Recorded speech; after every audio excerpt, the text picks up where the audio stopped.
さあここまで行ってきたんですけれども行きたい、行きたい。ちょっと待って面白い。今のくしゃみ誰？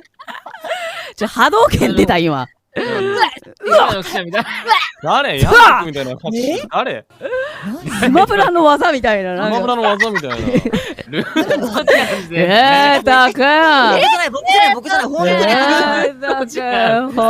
ルート君そんなくしゃみするの？俺さ、普通に佐藤ちゃんだと思ったんだけど違うの。佐藤さんでしょ、絶対に。ルートくんマジや。あんなくしゃみするわけないじゃんね、そのね。そんなわけないからね。あ、これ里見だ、この言い方。絶対里見だ。